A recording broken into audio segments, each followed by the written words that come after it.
келіңіздер, жақындаңыздар, мінекей. Балаң жақсы болса, әкенің маңдайы терлемейді дейді. Қызың арлы болса, ананың жаулығы кірлемейді дейді. Мінекей, өскен, өнген, мынау Сұлдақтың жиендері керемет той жасап жатыр. Айналайын Ғабитжан, Бейбітжан, мына тойларың құтты болсын. Той-тойға аласың, аяғымын қыласың. Ал құрметті қадірменді ағайындар, ассалаумағалейкум екем. Мына бүгінгі тойға жиылған, Аллахтың ризығы бұйырған, шеттерінен ақпейіл, шеттерінен мейірман, Бәйтеректің ұрпақтары, Қожамбердінің ұрпақтары, армысыңдар, бармысыңдар, бүгінгі керемет батырдың ұрпақтары деп басым дейіп сәлем бердім ағайындар. Той басталды ма, әлде басталмады ма деп толқып отырсыздар ма, әлде Қожамберді батырдың ұрпақтары бір шапалақты қаттырақ ұруға қорқып отырсыздар ма? Бір шапалақ ұрайшы кәнекей, ей бәрекелді. Міне той-тойға аласыз кәнекей, қалайсыздар енді? Жалпылама барлықтарыңыздың қолдарыңызды алмай қойын, аста отырсыздар ғой. Сондықтан да мінекей үлкен ақсақалдар, мына бүгінгі керемет түсіп отқан келін құтты болсын елдеріңізге. Мынау Құдай қаласа Қожамберді әулетіне тағы да бір келін, бір жанұя қосылып жатыр. Барлығы керемет дүние ғой, қадірменді ағайындар. Мынау қазақ айтады ғой, енесі тепкен құлының кеті ауырмайды дейді. Мына өмірде баланы дұрыстап тәрбиелемесең, ертең ана өмірде ол қиналады. Сондықтан да мінекей осындай керемет балдар тәрбиелеген бүгінгі керемет той анасыменен мына той әкелеріне көп алғыс, мың алғыс. Тойларыңыз тойға аласың. Кешегі қатты суық қандай болып еді, ал бүгін мына күн жарқырап тұр. Сондықтан да қадірменді ағайындар, біз мына батамен көгерген еліміз ғой ағайын. Осында отқан үлкен мынау менің бажам отыр бәкең. Ой, ассалаумағалейкум. Екі аяқтан бажа тату дейтін, орыннан тұратын сияқты, бұл бажа мені көрмедім ба деп қойайын да, өзім қарайын. Ассалаумағалейкум ағайындар. Құрметті ағайындар. Салиха құрдасым. Мынау той құтты болсын. Енді Байтан деген құрдасымыз еді. Сондай ойында арамдығында аңқылдаған құрдасым еді. Балдары жетіліп мінекей келіндер түсіріп жатыр. Қазақта сөз бар. Өзен көге құйылса теңіз болады дейді. Елге ел қосылса егіз болады дейді. Мынау келін түсіріп той жасап жатсың, бәрі құтты болсын. Құдаларың мың-жылдық болсын, деніміз сау болсын, көргеніміз осындай той болсын. Балдардың қызығын енді өзің атқара бересің енді, Құда қаласа. Атқарып да жатсың, рахмет. Не айтамыз енді, сол балдардың қызығын көр, солардың өсіп өнгенін көр. Сөйтіп, мына орында бар оңылар дейді, жетіліп, кәдімгі Салихалы, өзің атында Салиха ғой, Салихалы кәдімгі ене болып жүре бер. Той ашық мына. Мынау ағайындар сөз сөйлеген, оңынан тусын бәкеңнің айы. Бұл сөйлеген кісі Бибі Марияның байы деп бір шабыла Салихаба берген, Салихаба бермен қара келіңіз, кетпеңіз. Мынау бір көкеміз түс көріпті, Баймақан көкеміз сияқты көкеміз түсінде мұндай іс көріпті. Әкесі келіпті, шешесі келіп екеуі анаяқа алып кетіпті. Енді аян ғой ол. Сосын ол действительно кететін біліп Салихаға айтты, ай Салихажан, мен кетем, әкем келді, шешем келді, мені алып кетті. Менен ұзамай кетем, бірақ мен өлгеннен кейін сен жалғыз өмір сүрме. Менің Бекахмет деген досым бар, мен соған дайындап кетем. Жағдайы бар, әйтеуір екеуіңді, Бибі Мария екеуіңді асырауға шамасы келеді деп айтып жатса, апам айтады дейді, ойбай көтек, шалау, мен бұл түсті бір ай бұрын көріп қойғам, саған айтуға үй алып жүргем. Бекахметті қайдан мен басқа біреуге уәде беріп қойған деп айтады дейді. Егер сенге уәде беріп қойған екенсің. Ал бәрекелді ағайын, күліп отырайық. Той ғой, той болғаннан кейін бір-бірімізді құрметтеп отырайық. Жұмыла көтерген жеңіл дейді ағайын. Сондықтан мінекей қандай тамаша. Ауа райының өзі жадырап жарқырап тұр ғой, бас киім шешіп тастады соншама. Сондықтан да қадірменді ағайындар, мынау бүгінгі тойларыңыз құтты болсын ағайын. Той ашық, алдарыңызға қойған дәммен ішіп жеңіздер. Ауылдың қайда екенін жол білет, ауыздың қайда екенін қол білет деп ыстық-ыстық шайды қандай тамаша. Мен өз кездерде байқап жүремін. Көп тойларда осы мынау шайтанның шайыменен, шошқаның майыменен жұмысымыз болмай, қожалардың жүрген жерінде колбаса қойылмай, оның орнына қазақ аты қойылып жатыр. Бұл өте дұрыс деп ойлаймын. Мінекей, уақытында іштіңдер, жедіңдер, миы шыққан жоқ қой, мына ағалар отырсыңдар. Келесі ұрпаққа ішпеңдер деп айтыңдар. Дұрыс па? Мен қазақтың шалдарына қуанамын, намазға бас иіп құлағанын. Артынан келе жатқан жас ұрпаққа Сәкеңдей ағалары арақ ішпей адам бол деп мен ішкен уақытында көріңдер ғой деп сұраған. Осындай ағаларымыз тола берсін, бақ-дәулет бастарына қона берсін. Алла тағала мінекей бүгінгі біздің үйленіп жатқан Қанатжанның анасы Салиха 100-ге тола берсін деп ағайын. Сол кісінің 100 жасында құдалығында туысқан ағайын болып осындай керемет тойды ағайын болып атқарайық ағайын. Жалғыз адам қоғам болмайды, жалғыз ағаш орман болмайды дейді. Сондықтан да мінекей осы сіздермен бітетін той ағайын. Мінекей беташар бұл аттан жығылсақ та ағайын, салттан жығылмайды деп салт біздің дәстүрлі тойымыз, тойдың үлкені. Одан кейінгі тойдың үлкені мына құдалық той. Екі ел кімге барады мына жігіттің?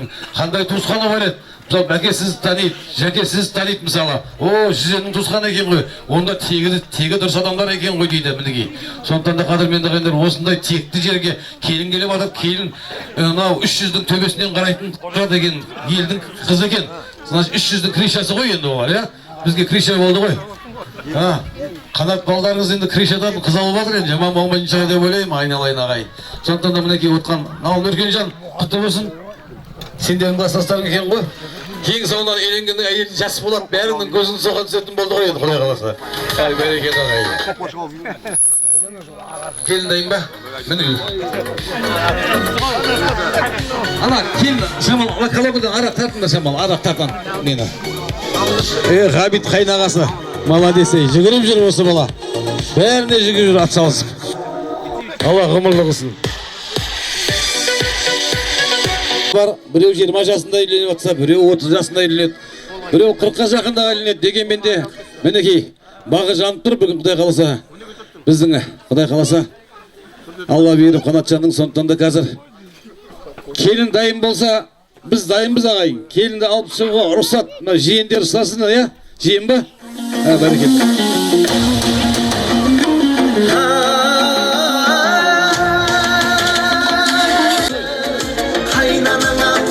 Тереңде жатқан Түркістаннан келген қожаның қызына бір шапалақ ұрайық. Ей, ағайын қайда? Қайда сүтті құры? Қожа деді қайда?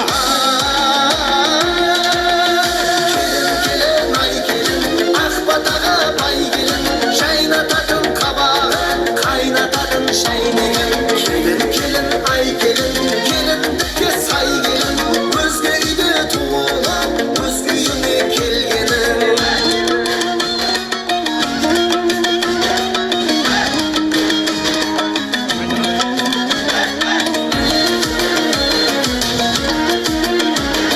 Мінекей ағайын тағы да, мінекей келіндеріңіз ортаға алып келдік.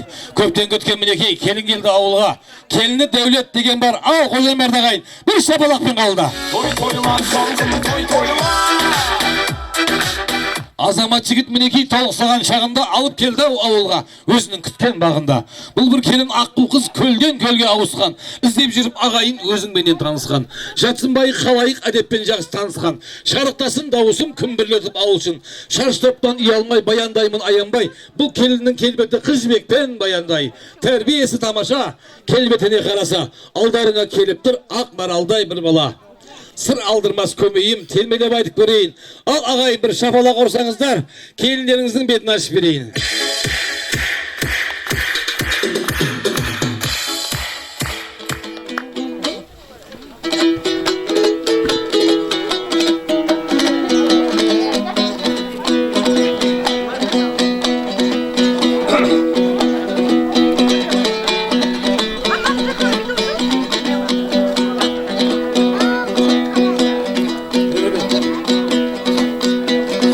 Ассалаумағалейкум халқым елім, ақтарған кең даланың алтын кеңін. Міне бүгін айдай келін түсіріпсің, құтты болсын ағайын ару келін, әгигайым беу. Алдыменен қарттарыма сәлем бердім, армысың аналарым кемеңгерім. Тойға келген қасиетті құдаларым, інілер мен қарындасқа сәлем бердім, әгигайым беу.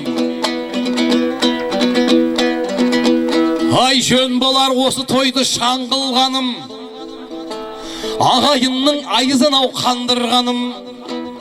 Бүгін тойда балаша қуанамын, қажетіңе жараса ән жырларым. Ай Қаратаудың шыңына қол жеткізіп, махаббаттың шешкен деймін бар жұмбағын. Қызылорда облысын дүбірлеткен, тойларың құтты болсын, Қожамберді бауырларым әгегайым беу. Ай үйленіп жатыр екен қанаттай асыл ұлдарың, байқаймын биік екен талғамдарың.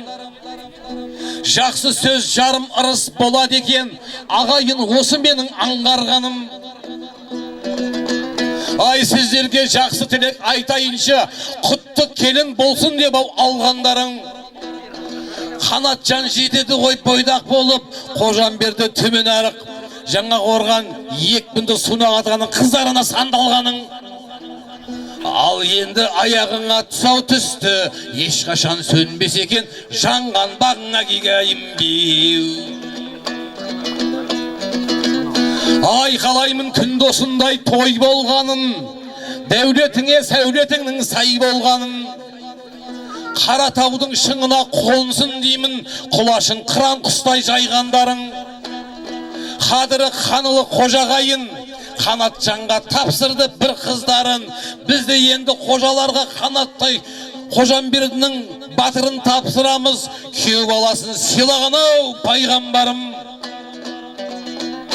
Осынау екі жастың арқасы ғой, мың жылдық құдаларға айналғаның әгегайым беу.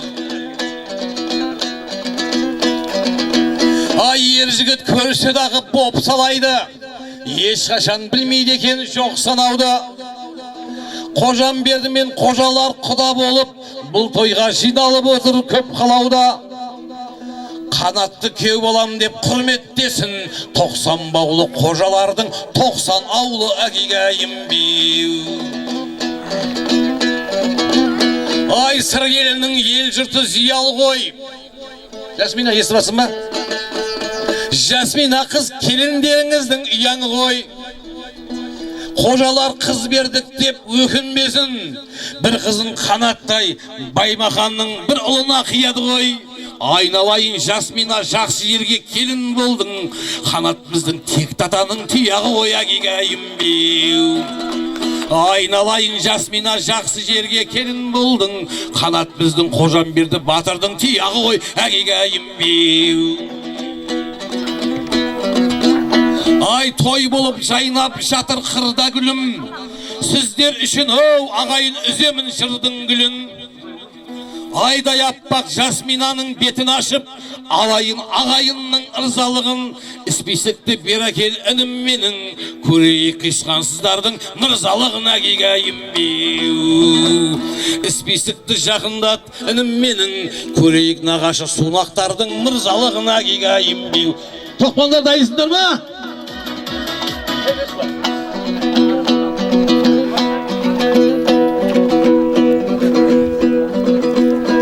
Көктемдей көңілің көл болдың, сезімдер шалқып сел болдың. Айналайын Жасмина, Қанатжанға қосылып бір ұрула, Қожамберді деген орта жүзде ел болдың. Қосағың мен қосағар, демеймін жұрттан кем болғың. Бүгіннен бастап Жасмина, кухня деген офистің директоры сен болдың деп директорға бір қошеметті қойдың. Апам мен ата бәрі, мақам мен пақам бәрі, елің ұзын дейтелі. Асиліңдің атаман сәбі оқырма? Апам мен атам бәрі, мақам мен пақам бәрі, елің ұзын дейтелі. Асилдің атаманы. Асилдің атаманына бір шапалаққа көрек ал. Ауызбіршілік ынтыма қай жерге келіп емес, кәдімгі асағалдар көтерек көрегенін. Ай не шара дүние жалған демесіңе, алданып келеміз қыр келесіңе. Әкежан сен де мініп кете бердің, тағдырдың қайтар алмас кемесіне. Алай әрине таулар оңай жығылмайды, жығылса жер бетінде ұлы қайғы. Әжемнің құлап түскен дыбысынан құлағым әлі күнге шыңылдайды әгегайым беу.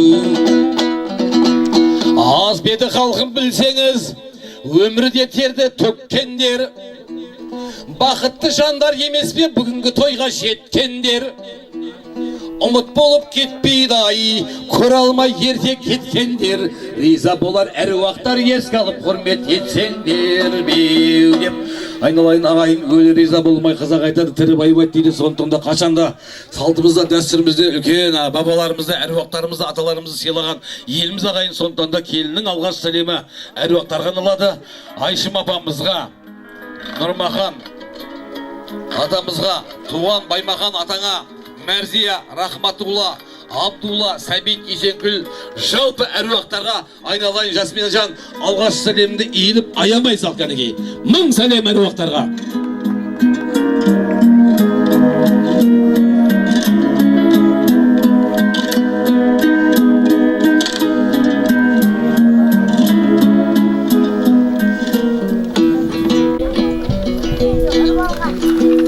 Ай, Салиха жан, осы үйде алтын құрсақ анасың.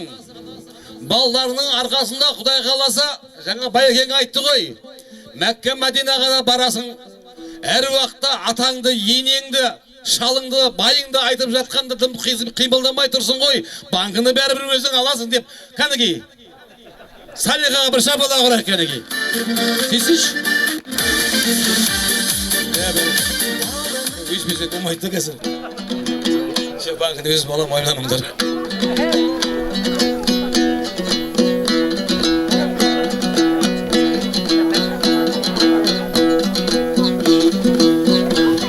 Ай, Рахман берді қожа, үлкен бие ауылымның, тілеуін тілеп жүрген қауымымның, бұл атаңа жарасат болыс емес, президенті десе де қожалардың ауылың деп, осы үш ауылдағы, бірақ қожа өзін Айманға кеу. Дені дұрысы да, сондықтан да Рахман берді қожаға құрметпен арнайы бір сәлем кәнеге. Және де Мақсат қожа, енді мінеге өзі қаралар қожаға жол береді, қаралар қожаға бас береді, қожаларға сәлем сағанда не береді? Ақша береді, кел, Мақсат. Қожаға тапқан Айманға береді, сезесіне береді. Куда не глянь, везде Найман, мен жүрген жерде салмай кетпейсің деп қойайын да. Ағай бір қошемет ойнайықшы, әзілмен қызық болады өзі.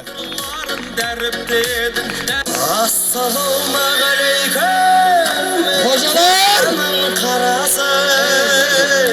Ей, тәкаппар дүние, бізге де бір қарашы. Танымысың сен бізді, біз қазақтың баласы. Біз қазақтың баласы.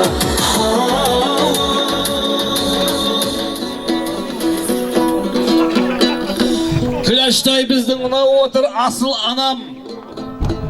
Еш уақытта бейнеттен жасымаған. Күләштай анаңа бір сәлем айналайын. Жас келін салып. Күләш апам пенсиясымен ұрпақтарын, ұл-қыздарын, немересін асыраған дейді. Әулеттің үлкен әжесі Күләш апамызбенен Гүлжанат па? Гүлсінай анамызға құрметпен келін. Бір емес мың сәлем.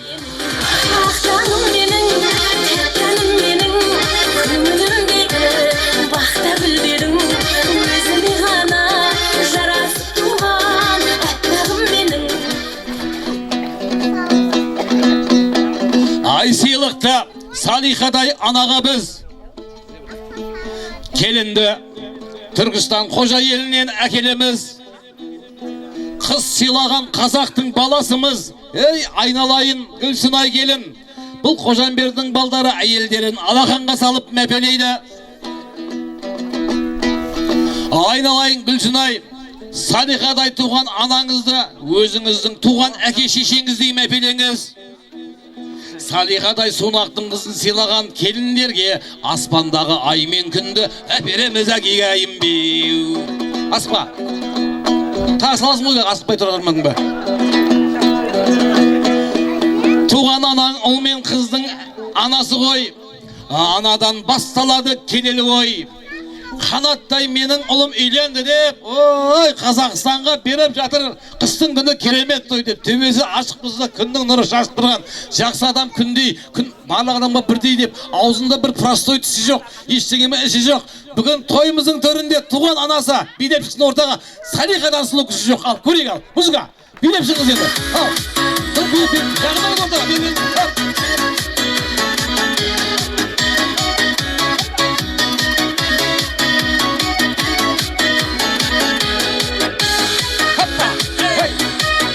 Бәке бойдақ қой десей.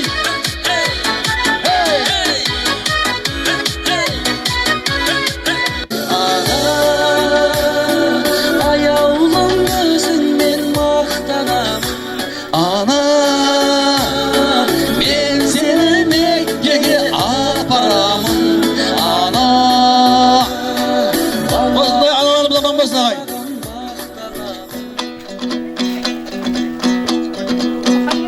Ай жүгінсек мұсылманның үмбетіне, ата сыйлар айналар міндетіне.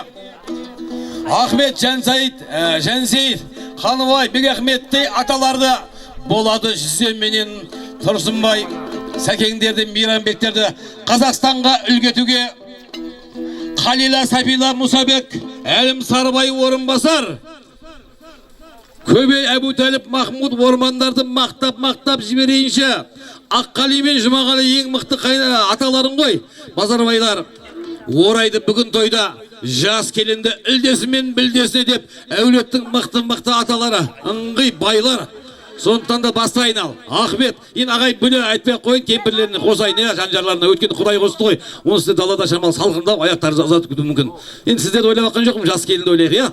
Так, олай болса кеттік ал. Бекахмет дейді, Жансейіт, Қаныбай, Жүзен, Ахмет, Тұрсынбай, Мейрамбек, Қалила, Сапила, Мұсабек, Әлім, Сарыбай, Орынбасар, Көбей, Әбутәліп, Махмуд, Орман, Аққали, Жұмағали, Базарбай дейді. Енелері Шолпан, Жаңыл, Мәрия, Дұспа, Алтын, Бибі Мәрия ол, Бәкең кемпірі, мен қайынбекем. Алтын, Сағира, Айгүл, Балғайша, Бибайша, Перизат, Раушан, Фатыма, Күлман, Тілеукүл, Фатима, Гүлсынай, Жадыра, Ғалия, Нағима, Бақыт, Базаркүл, ата енелерге құрметпен келin бір сәлем. Ей, бәрекелді. Шақайырғанге бөліп кең өлкені, Ата. қыздырыр бұсы бүгін мерекені. Бүгінгі тойларыңыз құтты болып, дүбірлі тойласын берекені. Өмірден кім көнбейді салғанына, өмірден кім сенбейді жалғанына. Өмірде екі жас бақытты боп, сүрінбей жете берсін арманына. Шықалсын әнім тойдыман сәнім ай, тілегім менің аман жүндерін ай. Ақақау арман өтеді жалған ай, жасы шақ қалар болы арман ай.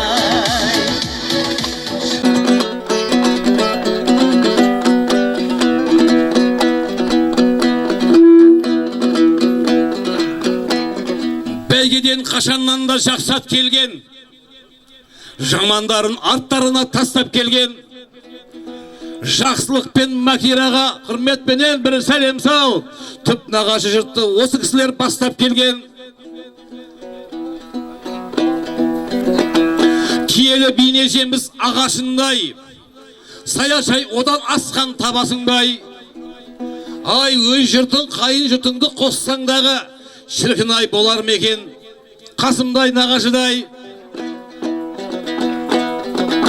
Ай, Қасым біздің жүрген жерін жарып келген. Зылихадай мен апамды өлтіріп баптап бақып келген. Кеше ғана бір апта бұрын пенсия алып, жиеннің тойына бір 10 мың теңгені алып келген. Ағайын тойың бүгін қайнар мекен, бүгінгідей көңіліңіз жайнар мекен. Жаңа Қорған ауданында бәріміз білеміз ғой, балон сататын Тоқпанның баласы Отарбаев Қасымменен санасатын бай бар мекен. Арқасында Зылиханың шалықтады, арқасында Зылиханың қалықтады. Ал келінже құрметпенен сәлем шалшы көрейік. Қасым тағаң не беретін? Аржағын сосын айтам. Ал Қасым бастаған Зылиха дейді. Зияш, Абылайхан Балқия, Ерлан Мөлдір, Нұржамал, Нұржан, Алмас Гүлжан, Айжамал, Махмуд, Асылхан, Дархан, Ағмарал, Нұрлан, Азамат, Қуаныштарға құрметпен келін бір емес бес сәлем. Ал, кән. Біреу, екеу, үшеу, жеті мың залы. Қайырымды қолыңды, содан бері әрбір күн. Ай, Ерлан, әсіл айтам тойыңды пайдаланып. Абылайханның баласы, қожаның күйеу баласы, осы ауылға ғой енді. Кеткен бекен пайдаланып.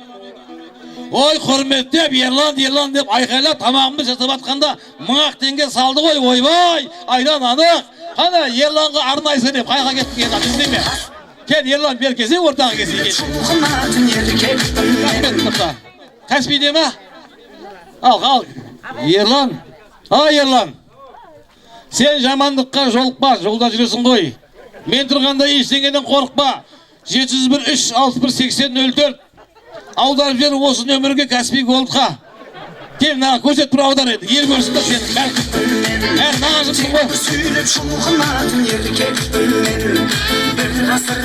Әғылайын, ұстайын ба халықтың әлде келесің ба? Ай, алтынның сынығындай құдаларым, бастарыңды бүгін тойда құрағанмын. Өткеннен де кеткеннен де осы келден құда жекжаттың қал жағдайы қалай екен деп сұрағанмын. Ауылда да алыста шетте жүрген таныстырам жас келінге құда жекжатты шеттерінен келіп отыр бұл тойға арнайылап сұлу сұр Қаратаудың бөктерінен әгеге ембеу деп әулеттің құдаларын. Бастаймыз кәдеге. Қалдан құда дейді Керімгүл, Патшагүл дейді, Ағныр, Нұрсәуле, Гүлайхан, Бақтияр, Мира, Сабыр плюс Орынгүл дейді. Жәнібек екірет, Серікгүл, Жанат, Зухра құда-құдағайларға құрметпен келіп мәселе. Құда болсаң шырда, құда болшы құрдас, құдағи бол сырлас, құда.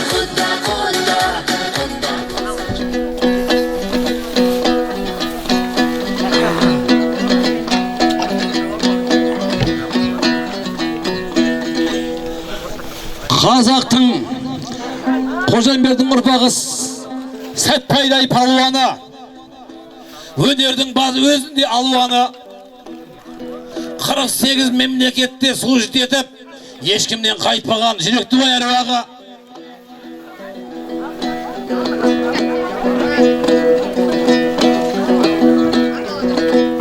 Бұл Сәкеңнің тіршілігі маман жүр ғой.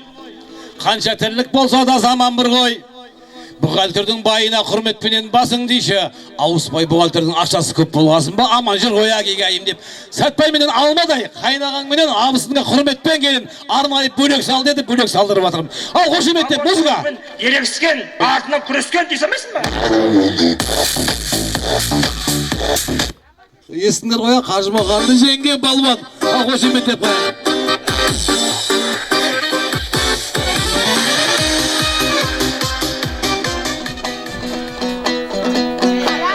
Ай, келіп тұр тойыңызға қайнағалар, күреп тұрып табатын пайдан олар. Бір топ міне батыр бастаған қайнағаларын келіп отыр. Өздері шықпаса да ұлпан, әлия, меруерт деп тастамайды. Келінің көрімдігіне майдан олар деп бөліп айтпай қойын. Бөліп айтсам қатырсыз болып қалады. Тойға келсе түзелер от жанары. Айналайын, Жасмина, қайдағы абысынды көпсін берсен, Майдебені ұстап тұрған Қожамбердің ұрпағы болып қалады деп осы Қожамбердің бүкіл ұрпағы. Мына өзі Қожамбердің ауылы бар. Жалпы қисқаныстар қой енді. Бір қисқаныс дейтін қой. Мінекей сондықтан да жиендер қой енді. Найманнан туған бұлар. Бәрекелді. Батыр бастаған ұлпан дейді. Манап, Әлия, Талғат, Меруерт, Ерғали, Гүлнұр, Дос, Әлима, Қуаныш, Ләззат. Әбдіхалық. Өшіп қалды. Сөйтіш ма?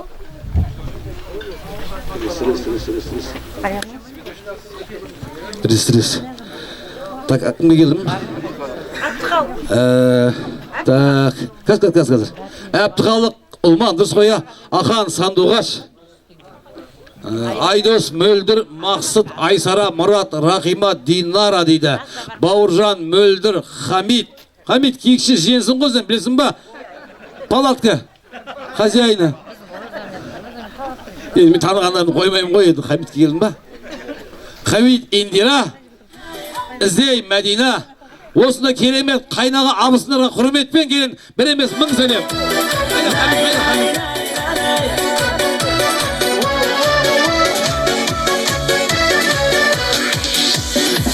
Ауылдың ай-жай көшесін, аралап бақыт кешесін, көрсеңде үлкен кішісін, сәлемін ағыр өтесін. Ай, ауылдың бай-бай қыздарын, көшек айдай біздерін, шаштарын тарап өсірген. Әлеу қалған жоқ қой ол, мынаға жақында болғасын Кенжехан емес пе Әлеудің аты? Әлеулі бір мектептің тақтасындай, Кенжеханды тамада өлтіріп мақтасынай, ал Кенжеханның құрметіне бір сәлем сал, Тәшкеннің аппақ болған мақтасынай деп, ең аппақ қайнағанға құрметпен. Кенжехан Гүлханға ол мына тоғандарда тұрды, сосын бар режимеңдер ағайын. Бірақ айта салайын. Әлеу мұғалім екен ғой келіншең, иә? Нормально екі рет салдарың бас, құдай қаласа. Шапалақ қанекей.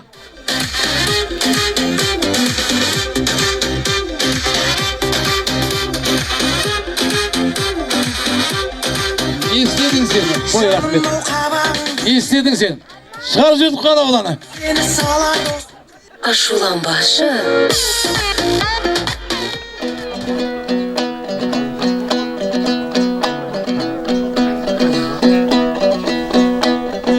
Келін, келін, ай келін. Қайнағаға бай келін. Қайнағалар келгенде дастарханды шай келін. Алдарына шайнатып, коньяк шампан қой келін. Қазаныңды қайнатып, бір семіз мал сой келін. Сылтаулатып солармен өзіңде бір той келін. Қайнағаға құрметпен басыңды ие қой келін деп, мына туған қайнағалар деп бөліп бергеннен кейін ағайын. Мен бөліп айтып жатырмын, соның ішінде Кенжехан бар еді, оған айып етпеңіздер, жаңа балдар айтып жатқаннан кейін мен қайтып әзілдеп жатқаным ғой. Сондықтан да туған қайнаға абысындары. Енді атасы бөлек қазақ айтады ғой, аттан түсейді, мен емес бөліп жатқан. Бұл жерде жазылғаннан кейін солай бөліп беріп айтып жатқаным. Бейбіт толқын, дұрыс қой, иә? Туған қайнағасы кәні? Біреу. Әйелің қайда? Әйелің қайда? Кәні? Жаным, мына сен әйелің ба не? Жайлы кезін ғой, иә? Қошемет қояйық. Біреу кетті. Кім келін, атын кім? Толқын. Қуаныш шексіз ба әлі қалай өзі? Birisi şey, müzike bir kanki. Gel,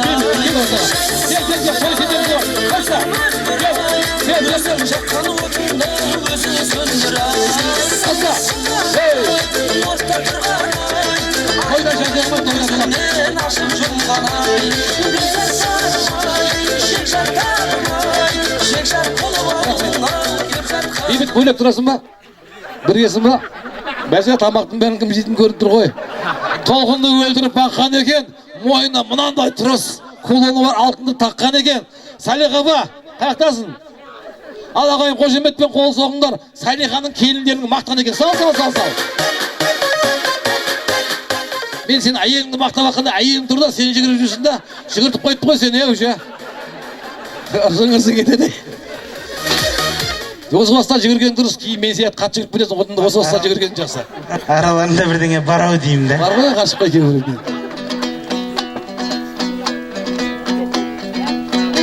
Ал, Ғабит Гүлнұр, бар ма? Мың қой айдаған Ғабит қайда Гүлнұр? Гүлнұр. Хабибулла, Гүлзира, Абибулла, Дұспа, Жанат, Құдірет, Баян, Ерлан, Мираш, Нұржан, Гүлдерай дейді. Оппа! Завуш қой, а? Сол ба, сол келін ба, дұрыс ба? Ал, Қошемет Ақпайға арнайы сәлем қазір. Гүлдерай кетті. Мүзарап дейді. Гүлхан, Ғани, Нұргүл дейді. Ғалия, Раушан, Кенжехан айтылды Гүлхан. Ал, бәрекелді. Көрейік, мың сәлем.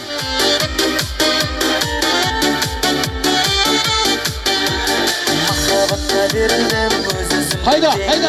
Ғашық болған кезімде асыланып жүрегім. Ой, майдалағақ тұғына келін. Бағана қайта айтың ішінде қасыз ғой, я? Үйдегі осы кісі ғой, я?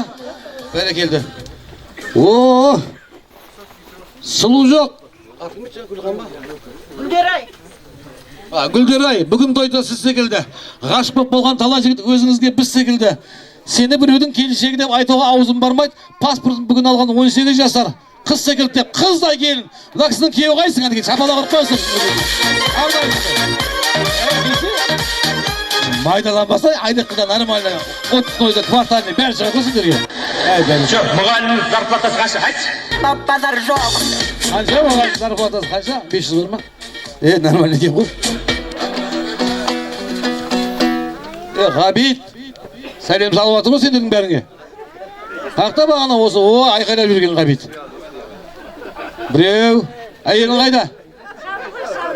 На, тұрсыңдар, салсай! Ойба, ақшаның бәрі сен ұстап тұрсың ғой. Сонда 1000 теңге ма не? Салсай. Ей, сал, аяма тас. Сәбит. Оя қамыз, маған да салсай.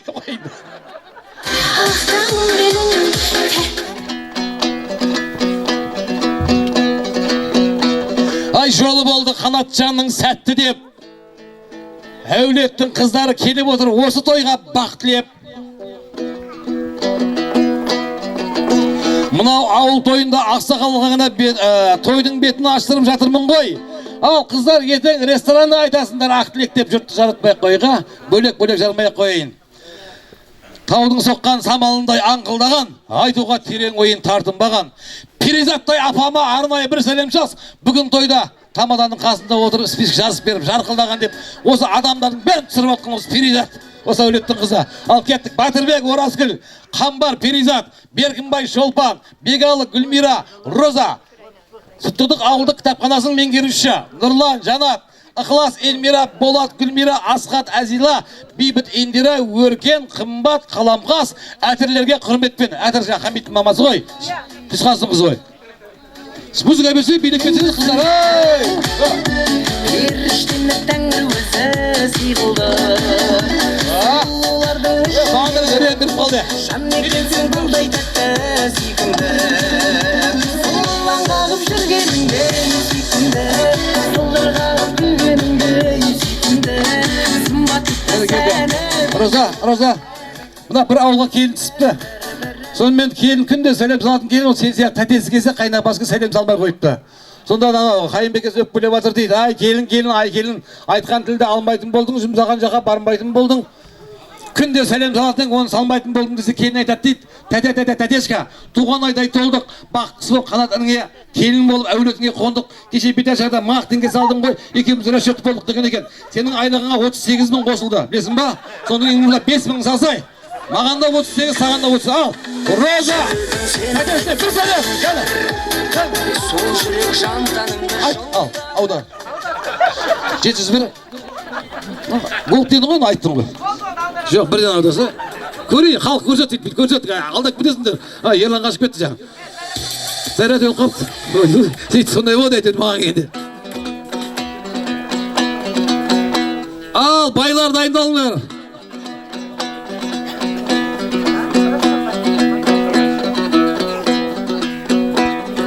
Келді кезек Ғабиттің достарына, думанды бұл жігіттердің бастары да аман есен ойнап күліп жүре берсін. Еңбекшіден бастап өзентке дейін Ғабитпен бірге жүрген бай достары деп, байлар деп жазып қойып не қағайын енді. Байларды көрем қазір енді. Қанат, Айгерім, Құлбай бар ма? Жоққа келмейді ғой олар, осылай ғой. Асқар, Малика дейді. Жандар, Қаламқас, Абзал, Гүлдана, Бағлан, Шолпан, Нұрсұлтан, Шынар, Бауыржан, Лаура, Әлібек, Несібелі, Олжас, Темірхан, Жазира, Ғафур, Тома, Сәрсенбай, Айныр дейді. Бейбіттің құрдастары 77-лер ма? Ерлан, Мира дейді. Бақыт, Динара, Мұрат, Рахила, Нұржау, Гүлмира. Осындай үлкен қайнаға, абысындарға құрметпен келді, бір емес мың сәлем. Қалайды, жаным қалайды. Бармен, ортада бармен. Тек сені қалайды.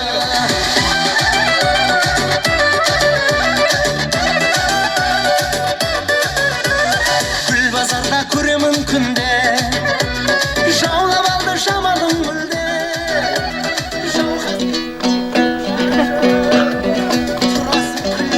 Құрметте келін атаңды, ауылға аға атаңды, төрде отыр әнеки беремін деп батам деп Қайбірен ағамызға құрметпен келін атаңызға бір емес мың сәлем. Енді той болғасын абыр-сабыр болған режимеңіздер енді көке. Менің кінәм жоқ, жазған мына кісілер ғой енді. Жаңа осы сізге, Салиха сізге уәде берген ау, Бек әкең емес, сізге тием деп өзіміз ғой деп жүрген ғой енді. Ал Қайбірен, ұлағатты ұстаз, құрметті елдің азаматы, халық қалаулысы, осында керемет атаңа бір емес 5 сәлем салшы кәнеке. Бір, шапана қырып қояқ. 2, 3, 4, 5. Көке құтылдың ба? Құда құтылдың ба? Құтылдың ба? Сөзді батыр деп айтпасақ болама, албамыздан бас.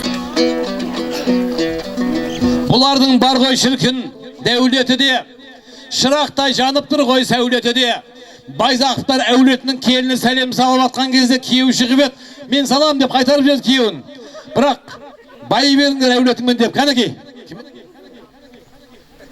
Ерлан, Ерлан қалтаңға салдың ғой, әкел атағанды бер енді. Ояғын өзің қаған салдың ғой, өзің білесің қайға салсаң да. Не істейсің? Не жаққа саласың ба? Сөйтсейші. Міне 10 мың салды ағайын. Бай ғой, мен енді еңбек қой менгі. Екінші жетіп келгенді қайтарма. Көріп тұрған адам айтады ғой, енді басқарады екен деп,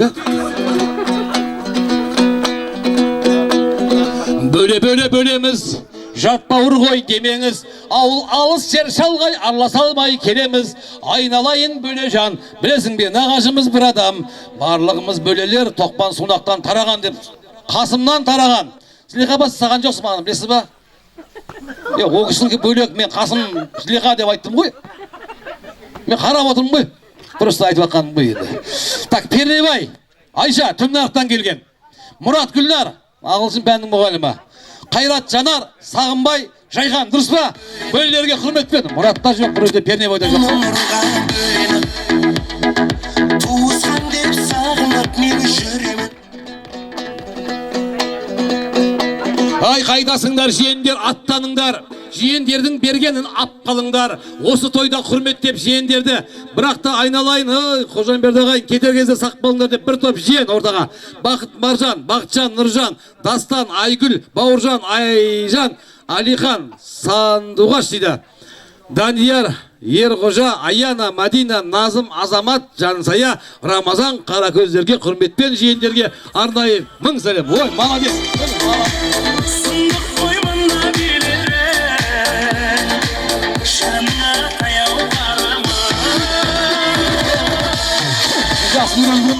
Ай, молодец.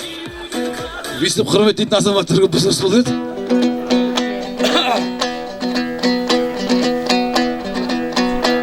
Ай шайнатып жұлдыздарын түнгі аспанның, қыз жайлы кездескенде сырласқан күн.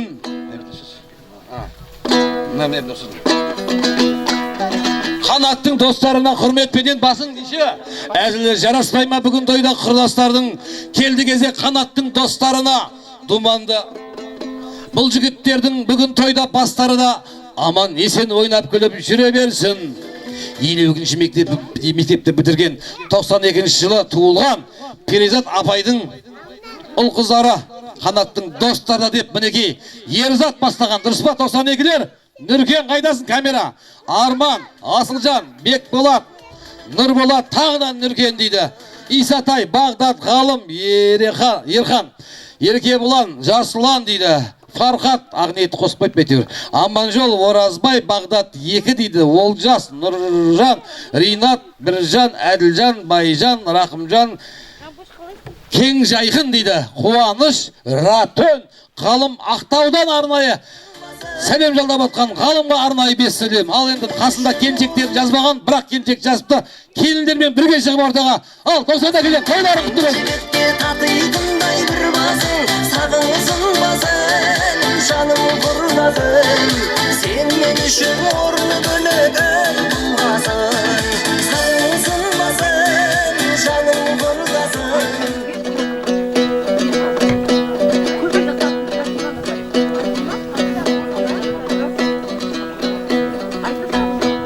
Қай дәуренде қайнағаңыз, сыйлағасы ауылымның, тілеуін дауылбай тілеп жүрген ауылымның, Әскербек, Бегалы, Әшімхандарға құрметпенен, бас иіңдер, Гүлжинат, Айман, Салтанат, Ағерге, жібектер, үлкен кеу анасы болады, сүтті қыдық, Байтөбе ауылың деп мінекей, үлкен қайнағаларың, 88-дер Ғабиттің достары дейді. Дәурен, Гүлжинат, Дауылбай, Айман, Әскербек, Салтанат, Бегалы, Ағерке, Әшімхан, жібектерге құрметпен келін. 1-5 мың сәлем. Бар ма? Достарым жүраман, жүраман, жүраман, жүраман. Кездескенде өздеріңнен сағынып қуанам, қуанам, қуанам.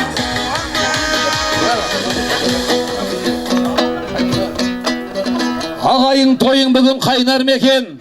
Бүгін күдей көңіліңіз жайнар мекен. Шиелі менен Жауырханның ортасында Темірханмен санасатын бай бар мекен. Темірхан Ғапур бар ма? Қайда кәні көрейік. Ал келін, қойшыларға, байларға бір емес мың сәлем кәні көрейікші. Бір қойды насатын шығарайын бұлар. Мені сен шақырсаң құстай ұшып барам, сүйдім сені барам. Ей жаным деп барам, күнде саған барам, сенің хабарың жоқ. Ағайын, ренжімеңіздер, әзіл айтам, осы тойды пайдаланып. Темірхан мен Ғапур екеуі кеткен майдаланып. Ойбай, байлар келді деп менің миымды ашты бет. Екеуі салды ғой, 3.000 теңге айдан анық деп кәнеки. Бір 5.000-ман салсаңдаршы кәнеки. Қайықта Темірхан, көтер басыңда. Мал базарда ұрып жүрсіңдер ғой, көріп ғой. Кәнеки. Көзі асылдың сынығы. Ғапур не болды, Ғапур? Міне. Ай, балам-ай. Ай, балам-ай. Қайда енді қашып кетті қолым? Тойыңа кірмей кетпесін.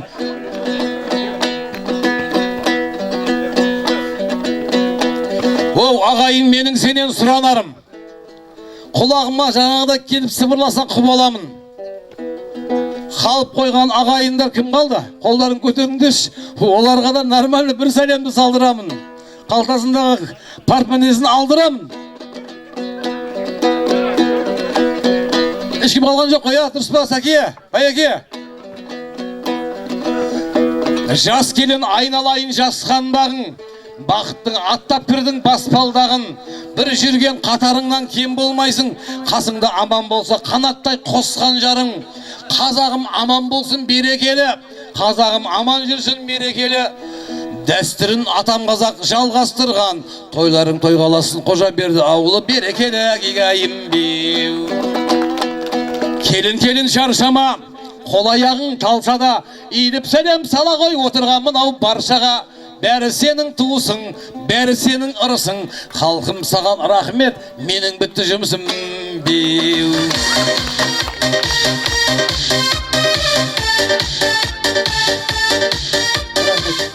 Алай, көңіл-күй қалай, нормальны ма? Жақсы отырдыңдар ма? Бір кемпір айтып еді маған, апа билеп шықпайсың ба дедім, шырағым қаяқтан билеп шығам. Сен биле деді. Неге десем, менің ақшамның бәрін сен алатсың, сен билеш деді. Қош музыканы мен билеймін.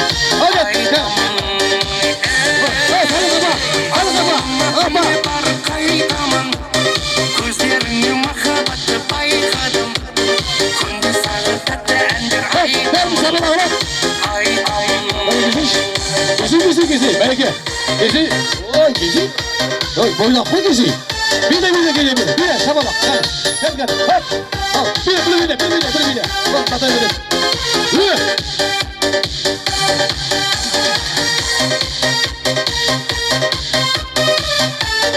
Ай, бәрекелді, тамаша, рахмет.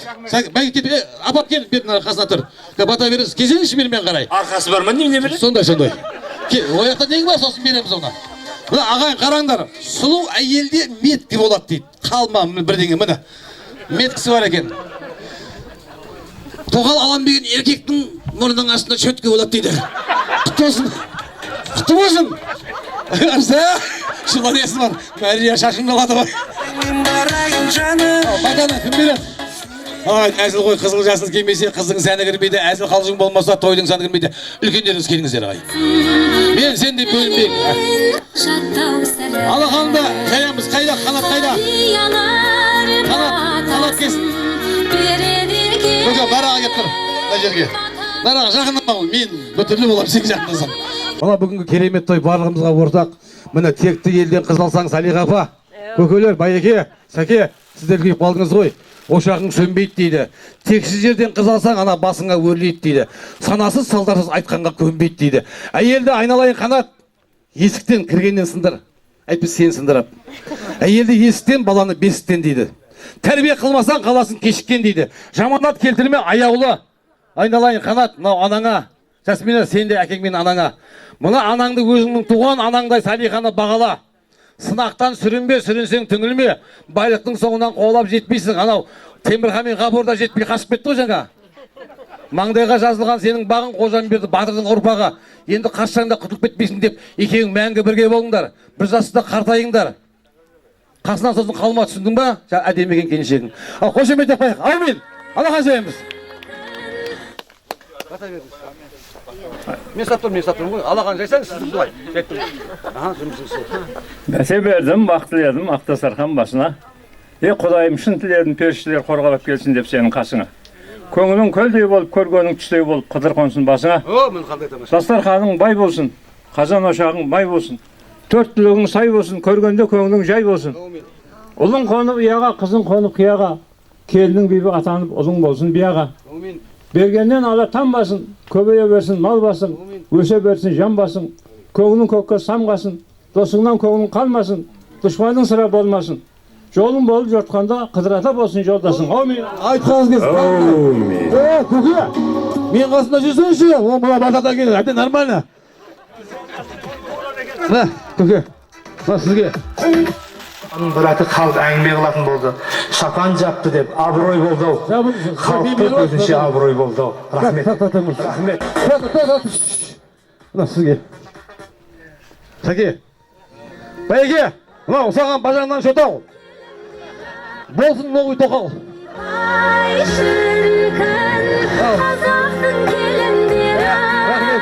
Не ғой, келін бетін ашайын, ә? Келін бетін ашуға кім шақырасыз? Мен Перизат апайды шақырғым келіп отыр. Осы кісінің жолын берсін. Апам бар екен, ойбай, апа кел.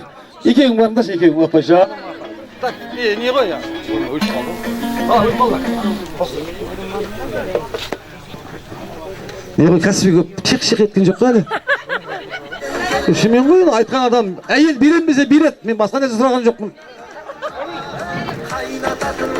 Ерлан, кәсіпі көп шиқ еткен жоқ қой әлі.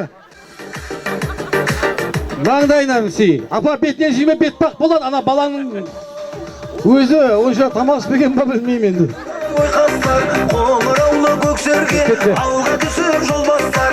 Бәлекет, осы анамыздың жолын берсін, Перизат апай. Сіздің жолыңызды берсін, мінеке, сіз сияқты әулеттің әдемі адал қызы болсын. Қамбардың келешегі ғой, а? Қызығы не болды? Түс болды ма?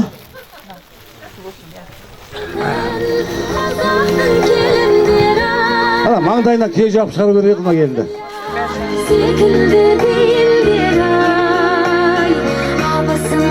Енді сұратыңыз Рахымбек, бес жақындаңыз мән қасыма. Заводшының енелері бітті. Ошы енесіз. Не аласың келінді? Үлкен келдің аты кім? Толқын. Толқын деп шақыршы көрейік қана. Толқын. Еміне қорқасың ба деп Толқын деп. Толқын, хей Толқын! Ойбай дейді. Сынып бастаған екен ғой, а? Ойбай, мақыл енді. Мына келінді қайтып айтасың? Аты Жасмина, білесіз ба? Білем ғой Жасмина екен. Жас келін ғой көрейікші қалай екен дегенсіз. Жасмина деп айқайлай. Ойбай, айқайламайды екен. Міне Жасмина, енең қандай тамаша адам, я? Мінекей, келін осындай, енеге келген келін бақытты, бағы жанат. Саған әйелдің бақытын тілеймін мен өз атымнан. Барасында маңлайынан сүйесің, сосын аузын аш деймін, ашат, таңдайына түкіресің. Өзің сияқты мәңгің, өтең ол да келін түспеді, соған айқайламайтын болсын.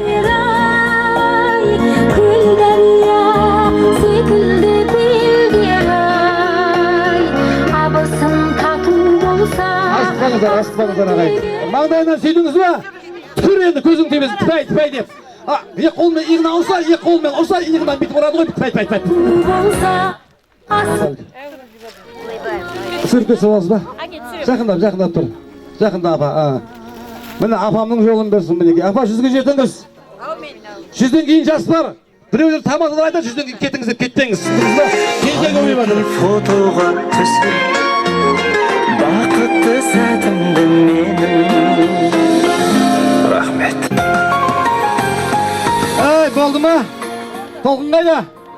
Толқын? Енең жақсы көресің ба? Құшақташ енеңді көрейік бір азақ болсын. Өтіп қосады да. Айналайындар. Не көрісіп атсыңдар ма? Сүйіссеңдерші, сүйіссеңдер. Құна келді. Сен атамансың ғой? Екі ғайбеттен әлсен ғой, а? Давай. Сүй болыңдар, үшеуің бірге болыңдар. Сүйсеңдер бір-бірлеріңді. Құлағына сыбырла. Ана не айтып атқан білесің ба? Сүйіп атқанда? Ертең шашыңды алам деп атыр ғой. Тұшына, ал әзіл ағайын. Мына орта ашамыз ба? Ең қызық жері қалды ғой. Мына не істеп атсыңдар ма? Ағайын, мен мынау Қасым менің көкем. Бұлар енді мына балдар маған сунақтанды болғасын бөле болады. Мен оны алып кетпеймін. Мен кім қайда жаңа? Ғабит. Ойбай кесей. Індің қайда? Қанат. Қанатқа берем, сен ақшаға келесің, сен әбді үйленіп қалыпсың мал заты. Кел, Қанат, ақшаңды алып кел, Қанат. Бейбіт, сенің қатысың жоқ, кет былай қарай. Әйелдерің қаса тұрып алған несін ау? Өсек айтатын жігіт сияқты ғой. Ал, шапалақ. Ха! Қанат! 92! Айналайын, қаяқта жүр мынау? Нағып жүрсің сен? Сен айттың ба қасымның қасынан қанба деп? Әйел сені бағындырады. Мен де күле беретін тұр. Кел, әйелдің қасына бар, оң жағында тұр. Міне ана тұрсаң бар емес па? Анау бастық болады, ойбай!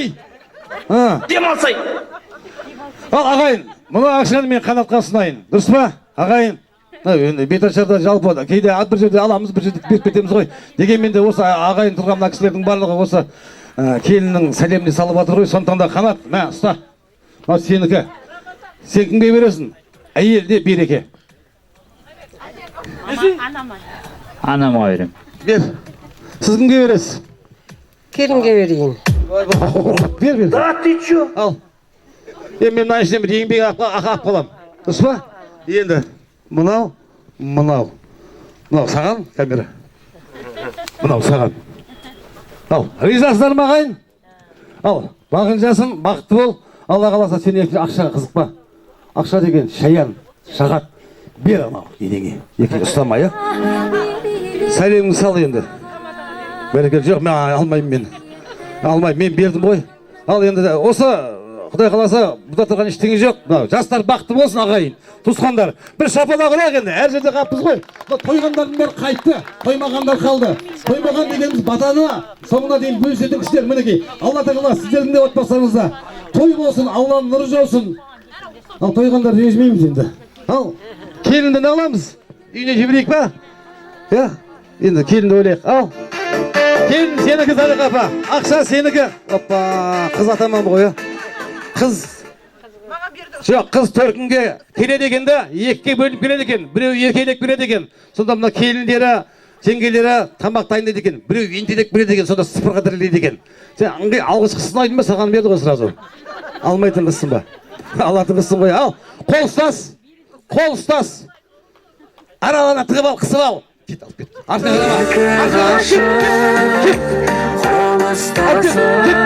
Бөлмеге дейін, шыралдыққа дейін, бөлінбе. Қайсы атаман келінге берсен, неге бар, сен қыстың ғой, олмайды ол, ұстамақ. Берме. Ортаға берейміз ба, ғайын? Ортаға берейміз ба? Кет. Егіле қойыңыз ба?